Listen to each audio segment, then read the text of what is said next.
If you've got a 401k, an IRA, or a pension plan, I've got some really bad news for you. The IRS wants you to think that these so-called qualified plans are the best way to save money for retirement. They induce you to max out your plans by giving you tax breaks right now and allowing your money to grow tax-free over the years. Sounds pretty good, right? Wrong. The fact is that putting money in your 401k or IRA is almost the worst thing you could do for your retirement, because you're going to be taxed out of your gourd when you finally retire and need the money the most. Then, when you die, guess what? The IRS will hit you with a double whammy. They'll tax your estate when you die, then they'll tax whatever is left again when it is inherited by your heirs. And on top of the tax problems, you'll also have to deal with market volatility that can kill your portfolio. Just think about 2001 and 2008. What if there were a way to avoid tax burdens at retirement, avoid portfolio-killing down years in the market, and virtually eliminate any worries you may have about outliving your money during retirement? On this video, I want to show you an IRS-approved class of tax-friendly retirement savings vehicles that beats the pants off your IRA, 401k, or pension plan. They've been around for years, are offered by the oldest, largest, and most financially stable institutions in the world, and allow your money to grow tax-free, just like your current qualified plan, but has zero taxes when the money is dispersed at retirement. Think about that for a minute.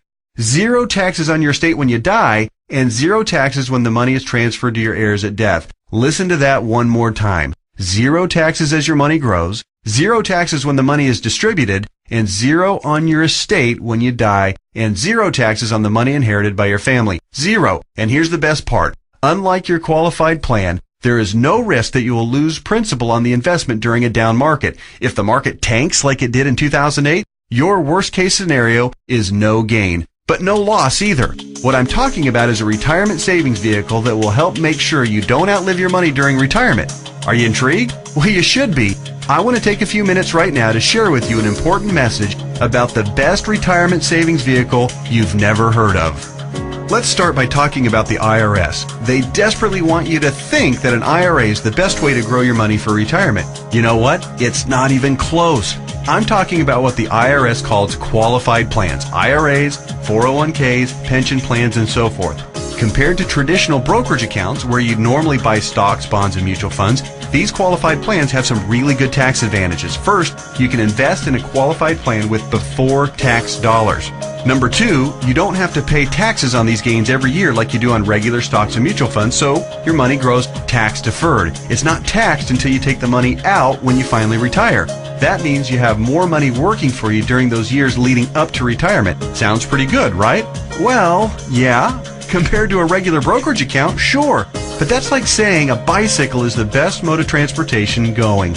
Of course, a bike beats the heck out of walking, especially if you're trying to travel outside of your immediate neighborhood. But what if you're trying to travel across town or clear across the country? You might want to try a car. And what if you're trying to get overseas? Walking's out of the question. And that bicycle is pretty much worthless. You'd be much better off in a jet plane. So just to make sure you're following my analogy, a regular brokerage account is like walking, lots of tax problems. A qualified plan is like a bicycle or maybe even a beat-up old car. Better than walking, but not super helpful on extra long trips like, say, retirement. What I'm going to show you on this video is like having your very own top-of-the-line private jet, fully fueled and ready to go with your own personal pilot. Yeah, it's that much better. The key to really maximizing your retirement savings is to understand the difference between tax-deferred and tax-free. Under the IRS qualified plans that you probably have right now, your money is growing tax-deferred, which inherently means that it will be taxed at some point in the future. Guess when that point is? That's right, when you retire and need the money the most. You probably won't be working, tax rates will probably even be higher than they are now, and you won't have any IRS-friendly deductions for kids or mortgage interest if your house is paid off, which means that you'll be paying a huge percentage of what you take out to the IRS in taxes, which, of course, reduces the amount that you have to spend for living expenses and lifestyle. Here's another way to look at it. Uncle Sam is counting on you to pay more than your fair share of taxes when you retire. Think of how brilliant that is. Let's encourage people to contribute money by giving them a tax break now, then let that money grow tax deferred so we can get an even bigger chunk of taxes from them later. Hey, I'm all for paying my fair share of taxes, but I tell you what, giving the IRS a bare minimum of $33,000 for every $100,000 I withdraw from my qualified plan at retirement? Just plain ridiculous. Look, you've paid taxes and you'll continue to pay taxes for your entire working career. Let's keep the government's hands out of our wallets at retirement, okay? For the record, that $33,000 out of every $100,000 you withdraw isn't a worst case scenario either. You realize that, don't you? With the probability that tax rates will rise, it's probably actually a best case scenario. Any right-thinking person can see that the tax rate of 40 or 50% isn't out of the question 15 or 20 years down the road. So, let's talk about this so-called jet plane of retirement savings vehicles. You know, the one that beats the pants off a regular brokerage account or qualified plan. Before I tell you exactly what it is, let me show you some of the major advantages it holds. First, tax-free accumulation. Just like a qualified plan and way better than a brokerage account, your money grows year after year without having to pay taxes on the annual gains. Compound interest can then work its magic, which allows your money to grow bigger and faster. We don't need to have a discussion about compound interest, do we? If you're not familiar, just go to Google and type "the greatest miracle of growing money ever known to mankind" and find out about the greatness of compound interest. Second, tax-free distribution. Here's where your current qualified plan starts to look really bad. When you hop on board the jet plane of retirement savings vehicles, your money not only grows tax-free, but you can also actually distribute the money at retirement tax-free.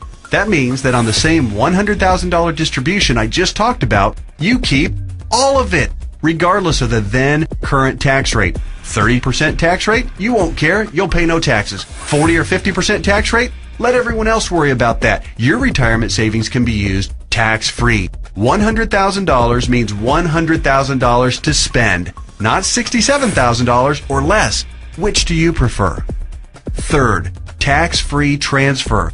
With a qualified plan or with a regular brokerage account, your money will likely be taxed twice when you pass away. Once on the amount left in the account when you die, and then again when your heirs receive the leftovers as income. Great for the IRS, horrible for your estate.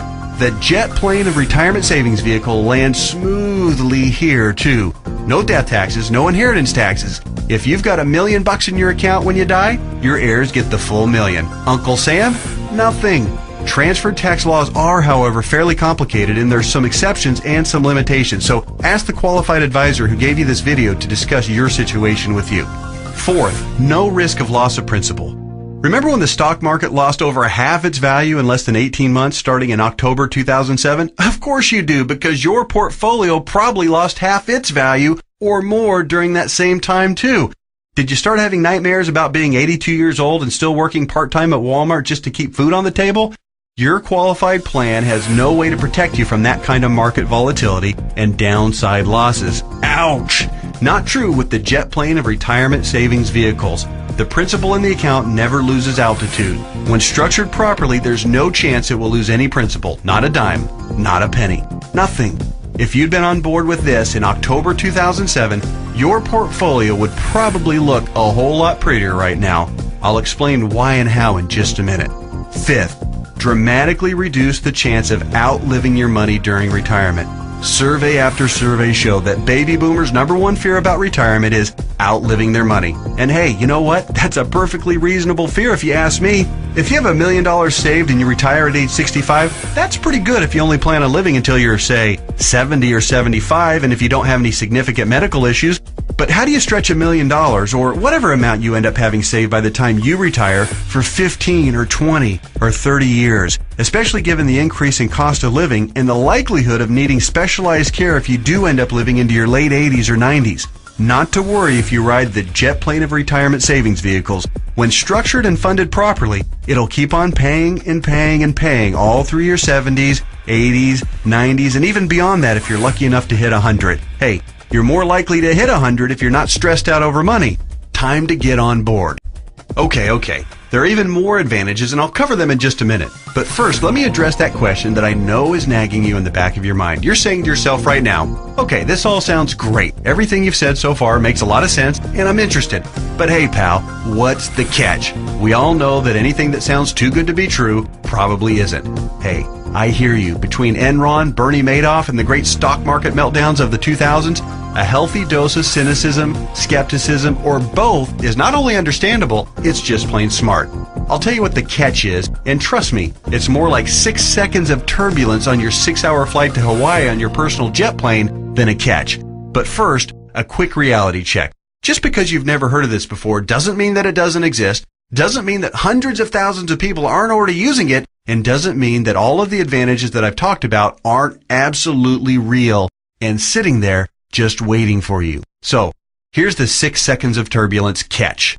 Per IRS rules, you have to fund the plan I'm telling you about with after-tax dollars. In other words, you can't deduct the amount you contribute off your current year's taxes like you can with a qualified plan. That means that if you were to contribute $6,000 this year in an IRA versus this retirement savings vehicle, you'd in reality pay an extra $2,000 in taxes this year, assuming a 33% tax bracket. If you're in a lower tax bracket, naturally, your tax savings would be less. That sounds like a drawback, right? Well, actually, no. To understand why funding with after-tax dollars instead of before-tax dollars like you would with a qualified plan is not a drawback, you just need to understand the alternatives. Answer this philosophical question. If you were a farmer, would you rather pay taxes on the small sack of seeds when you purchase them in the spring, or would you rather pay taxes on your entire harvest when you sell it in the fall? Well, do the math.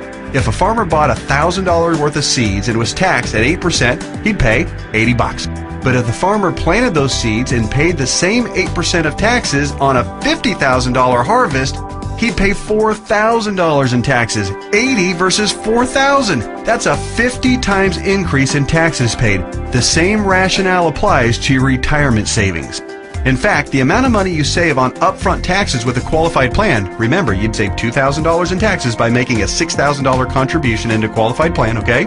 Will almost certainly be dwarfed by the taxes you pay at retirement, to the tune of about 10 times at least. Here's why. If your $6,000 grows to $100,000 over the course of the next 30 years, remember the magic of compound interest. This is very reasonable. You'll pay at least $33,000 in taxes on the harvest. We already talked about this earlier. That's $33,000 straight to the IRS right when you'll be needing it the most. Would you rather pay $2,000 in taxes right now or $33,000 at least in taxes later? It's as simple as seeds and harvest. I've said it once and I'll say it again. No wonder Uncle Sam loves qualified plans so much. It's his way of protecting his financial future. Okay. So let me go ahead and draw back the curtain and show you what the jet plane of retirement savings vehicle is. Just do me a favor and hear me out, because I'm going to admit it right now, right up front, it might sound a little, well, boring right at first. That's because it's a life insurance product called Indexed Universal Life Contract, or IUL for short. Stick with me, Skipper. Don't be fooled by any stereotypes of what you may think an IUL is. This is different than any kind of whole life or variable life or universal life plan that you may have heard about or purchased in the past. The fact is, IUL is a lot more about savings than it is about life insurance, although it does do a nice job of providing that too. Hopefully the tax advantages and principal protection advantages I've told you about are clear enough and big enough to keep you interested. But you also need to know that the IUL, when structured and funded properly, beats the pants off of any other kind of retirement savings plan in every comparison category that matters, including growth potential, risk avoidance, liquidity of funds, flexibility of contributions, flexibility of distributions, longevity of distributions, and fees. Everything. Listen, insurance companies, by law and by track record, are extraordinarily conservative. Yeah, I know that AIG tanked it, and you might be thinking that all insurance companies are going bust. Nothing could be farther from the truth. Life insurance companies that offer IULs, as a rule, have massive cash reserves. One company, as an example, had operating revenues in 2008, the worst year of the recession, of $14 billion. Earnings of $1.3 billion, and cash reserves at the end of the year of $12.8 billion. There's a reason people think of life insurance companies as old, stodgy, conservative curmudgeons, because they are. Their stodgy curmudgeonness is also part of the reason you've never heard of an IUL before.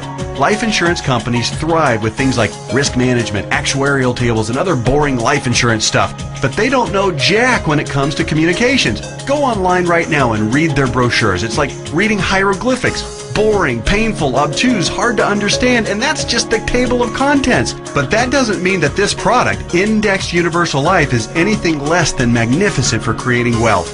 The IUL, Indexed Universal Life, gets its name because it's indexed to the S&P 500, which simply means that it mirrors the growth of the S&P 500, which, for your information, has returned over 9% per year on average for the last 27 years, even with all the crummy years in the 1980s, right after 9/11, and 2007 and 8. Remember that? But here's the best part, and what makes an IUL so darn attractive as a retirement savings vehicle. The reason IUL accounts, when structured properly, won't lose principal is because the lowest return guaranteed by the contract is 0%. Or in technical speak, they have a floor return of 0%. They can't lose money. If the stock market tanks for the year, your IUL contract doesn't take a big hit. It just stays even right where it is. Stated differently, an IUL locks in the gains during up years, but it doesn't participate in the down years. Take that, IRA. You can't even come close to competing with that. Everyone knows that portfolio losses are killers because you have to double up just to get back to even. You eliminate that risk with the IUL since your floor is 0% annual growth. No loss of principal. Compare that to the devastating 37.2% loss of the S&P 500 in 2008. If you were indexing your IRA against the S&P 500 and therefore did not have the 0% floor like you would with an IUL contract, if you had a $1 million portfolio on January 1st of 2008, you would have ended the year with just $628,000. Ouch! Even with the big bounce back year of 2009, where the S&P returned 23.6%, the $628,000 you had left after getting killed in 2008 would have only grown to about $775,000. Still deep in the hole, not with an IUL. Now that brings us to the other catch of the IUL. It does offer the peace of mind of the principal protecting 0% floor, but it does also cap the gains on the upside. That means when the market has a huge growth year, your investment will be capped at somewhere in the 12 to 15% range, depending on the carrier and the contract. Don't bail out on me now. Trust me, this is not a big issue. In fact, quite the opposite. We're talking about 6 more seconds of turbulence on your 6-hour smooth plane ride to Hawaii. Here's why. Realize that huge gain years almost always follow what? That's right, huge loss years. 2003, for instance, was great, 26.3% gain in the S&P 500. But it followed 3 consecutive years, 2000, 2001, and 2002, of negative returns, 12.2, 13.4, and 24.1% respectively, negative all 3 years. Let's run those numbers. If you had $1 million in your IRA on January 1st, 2000, it would have fallen to approximately $878,000 at the end of the first year, then continued to fall to just over $760,000 at the end of 2001, and then plummeted to a measly $577,000 at the end of 2002. That same $1 million in a loss-protected IUL would have retained its worth at $1 million at the end of 2000, even though the market was down, remember? Still been worth $1 million at the end of 2001, and guess what? Still worth $1 million after 2002, even though the market got slaughtered. That's 3 consecutive down years and $423,000 in avoided losses. Wow. Then, in 2003, let's say that you were with an IUL carrier that had a 13% cap. Remember the big downside catch? It has a cap. Your $1 million would have grown to $1.13 million. It grew. Meanwhile, the qualified plan portfolio that tanked from $1 million down to just $577,000, remember that one?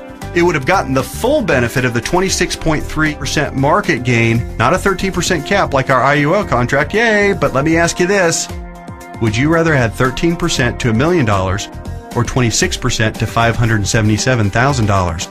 26% added to $577,000 only brings the account up to about $728,000. Again, compared to $1.13 million. This is a no-brainer. At the end of the 4-year cycle, you would have been ahead by over $400,000 with an IUL. This is real money in a worst-case scenario. The only way a qualified plan could possibly do better is if the S&P were to go up unfettered by over 15% per year for 5 or 10 consecutive years with 0 negative years. Do you really think that's going to happen? And even in the 1 in a million chance that it did, get ready to pay the tax man when you retire. I know these numbers can start to be a bit mind-numbing, but they're so critical for you to understand so you can see how to avoid getting crushed financially when you retire. Don't be afraid to rewind the video and watch that last section or the entire video again. I want to continue with the examples just a little bit further. We stopped our examples at the end of 2003. Remember, the IUL account that started with $1 million had weathered the storm and grown to $1.13 million. The IRA account hadn't done so well and had managed to eke back to $728,000, but only after a really strong 2003. Now, let's look at what happened in 2004, 5, 6, and 7. The S&P gained, in this order, 7.2, 1.2, 12.8, and 1.2% in those 4 years. Your IUL account, since it's indexed to the S&P 500, and since all of the gains were between the 0% floor, remember that, and the 13% cap, your IUL would have taken all of those same gains, 7.2, 1.2, 12.8, and 1.2%. That would take your $1.13 million account right to around $1.4 million by the end of 2007. Pretty good, right? Then, when the S&P got shellacked to the tune of 37% loss in 2008, since the lowest return your IUL account can get is 0%, guess what? The IUL account would have held steady at $1.4 million. No loss. Nice, isn't it? On the other hand, the IRA account would have grown from $728,000 to about $900,000 during those 4 good years, still down by $100,000 since 2000, just in time to get crushed clear back down to $565,000 at the end of 2008. What would you rather have going into 2009? $565,000 or $1.4 million? This isn't a retirement savings vehicle for the ultra-conservative. It's a retirement savings vehicle for the ultra-intelligent. If you think market caps of 12 to 15% are a poor trade-off for a contractual guarantee of a 0% floor, you're just plain crazy. Naturally, past performance isn't an indicator of what will happen in the future, but I think it's safe to say that the market is going to have up years and down years. Protecting yourself from huge losses is one of the primary advantages of the IUL. It's impossible for me to overstate how superior the IUL is compared to your qualified plan. It's not even close. We've already covered the tax advantages. They're clear and evident. The risk avoidance issue is huge, and it favors the IUL by a country mile. But also remember, indexed universal life is also, life insurance. Here's what that means. If you die the day after you fund an IUL policy or any time thereafter, your heirs will receive a death benefit tax-free. The amount of the benefit depends on the size and structure of your policy, but think about your qualified plan and brokerage accounts for just a minute. How much do they pay in death benefits if you were to die early? Oh yeah, none, because they're not insurance. Are you starting to see what I mean by the best retirement vehicle you've never heard of? Hey, that reminds me. Let's talk a little bit more about why you've probably never heard of an IUL before. I already told you that one of the main reasons was that stodgy old insurance companies have horrific communication skills. But there's actually a bigger reason, which is financial advisors almost never talk about IUL. Why is that? Simple math. Only licensed insurance agents can legally sell you an IUL, and most licensed money managers and brokers are not licensed to sell insurance. In other words, the guy who sells you your IRA can't, by law, sell you an indexed universal life policy. And if he can't sell it, he can't make any money on it. End of story. Your financial planner's motivation is to get you signed up for an IRA or 401k and then make money on you for life as your investment grows. They don't care about your future tax burden. Why should they? Seriously, call your investment advisor on the phone right now and ask about an IUL. Chances are 99% he or she has never even heard of it. And if they have zero working knowledge of how or why it works. How would they know? They don't know insurance products. They like to think they have a corner on the market of helping people save enough money to retire, but they don't. They're selling skateboards, bicycles, or roller skates and pretending like the big, shiny private jet doesn't even exist. The fact is, the IUL is the best possible wealth accumulation vehicle for your retirement. For most people and in most situations, it simply cannot be beat for tax advantages, safety, growth potential, liquidity, and flexibility. Alright, just one more quick topic and then we'll let your licensed insurance professional take over and discuss all the fine point details as they relate to your specific situation. And that topic is the logistics of how the IUL works. It works like a life insurance policy in the sense that you make monthly or annual contributions into your account. You will work with your advisor to determine what the optimal amount is for your situation. It'll vary depending on how many years you have left until retirement, your financial goals for retirement, and your current financial ability. The money you contribute to an IUL, like we've discussed at length, will continue to grow tax-free. Unlike a qualified plan account, you may have access to your money at any time you want or need it without a penalty before or after you retire. That's what's called flexibility. When you do pass away, the balance of the account will be passed to your heirs tax-free, just like with any other life insurance policy. The IUL really does offer the absolute best of all possible scenarios. It's tax-friendly, it's safer than safe, and it gives you flexible access to your money. The next step is yours. You simply need to meet with the licensed insurance professional who gave you this video and discuss your particular situation. He or she will answer all of your questions, I'm sure you have several, and discuss all of your options. You may want to consider watching this video again, this time with a pen and paper handy to jot down any notes or questions you may have. Like anything else worthwhile, there are plenty of details to be covered and there's a bit of a learning curve. But whatever you do, don't do nothing. There's too much at stake. Don't fall prey to what I call the law of diminishing intent. You know what I mean. You intend to make the call and learn more, but you get overwhelmed with 1,000 little urgencies of life and you look up and a few months or even a few years have passed and you haven't done anything. So take one action right now. Set an appointment to meet with the insurance professional who gave you this video. You can do so by either calling the number on the screen or by filling out the form at the website shown on the screen right now. That's it. Do that one thing right now and take a closer look at the jet plane of retirement savings vehicle, Indexed Universal Life. You'll be glad you did.